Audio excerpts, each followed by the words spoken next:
પંચમહાલના શહેરા વિધાનસભા મત વિસ્તારના ધારાસભ્ય અને પંચામૃત ડેરીના ચેરમેન જેઠાભાઈ ભરવાડ આજે એક તદ્દન અનોખા અને પ્રેરણાદાયી અંદાજમાં જોવા મળ્યા હતા. સામાન્ય રીતે નેતાઓ મોંઘીદાટ ગાડીઓના કાફલા સાથે ફરતા હોય છે, ત્યારે જેઠાભાઈ ભરવાડે ગ્રીન એનર્જી અને પર્યાવરણ બચાવવાનો મોટો સંદેશ આપવા માટે ઇલેક્ટ્રિક રિક્ષાની સવારી પસંદ કરી હતી. પંચમહાલ શહેરના ધારાસભ્ય જેઠાભાઈ ભરવાડ અને પંચામૃત ડેરીના ચેરમેન ચાંદણગઢ ખાતે આવેલા તેમના નિવાસ સ્થાને હાજર રહ્યા હતા, જ્યાં તેમના મત વિસ્તારના મોટી સંખ્યામાં લોકો પોતાના પ્રશ્નો અને રજૂઆતો લઈને આવ્યા હતા. ધારાસભ્યએ તમામ લોકોની રજૂઆતો ખૂબ જ શાંતિપૂર્વક સાંભળી હતી અને તેનો હકારાત્મક નિકાલ લાવવાની ખાતરી આપી હતી.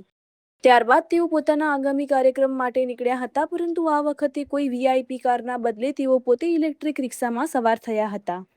ચાંદણગઢથી શહેરા ખાતે આવેલી તેમની ધારાસભ્ય કાર્યાલય સુધીનું 15 કિલોમીટર જેટલું અંતર તેમણે ઈ-રિક્ષામાં જ કાપ્યું હતું. ધારાસભ્યની રિક્ષામાં મુસાફરી કરતા જોઈને હાઈવે પરથી પસાર થતા વાહન ચાલકો અને સ્થાનિક લોકોમાં ભારે કુતૂહલ અને આકર્ષણ જોવા મળ્યું હતું. 15 કિલોમીટરની સફર ખેડીને જેઠાભાઈ ભરવાડ શહેરા ખાતે આવેલી તેમની ધારાસભ્ય કાર્યાલયે પહોંચ્યા હતા. કાર્યાલય ખાતે પણ મોટી સંખ્યામાં સ્થાનિક નાગરિકો અને આગેવાનો તેમની રાહ જોઈને બેઠા હતા. ધારાસભ્યએ ત્યાં પણ હાજર રહીને અનેક લોકોને રૂબરૂ મળીને તેમના પ્રશ્નો સાંભળ્યા હતા. કાર્યાલયની કામગીરી પૂર્ણ કર્યા બાદ તેઓ પંચામૃત ડેરી ખાતે પહોંચ્યા હતા. આ મુસાફરી દરમિયાન ધારાસભ્ય જેઠાભાઈ ભરવાડે પ્રદૂષણ મુક્ત ભારત અને ઈંધણ બચાવવાના પીએમ નરેન્દ્ર મોદીના વિઝનને આગળ ધપાવતા લોકોને ખાસ અપીલ કરી હતી. તેમણે જણાવ્યું હતું કે દેશમાં પેટ્રોલ અને ડીઝલના સ્ત્રોત મર્યાદિત છે અને તેનાથી પ્રદૂષણ પણ વધે છે.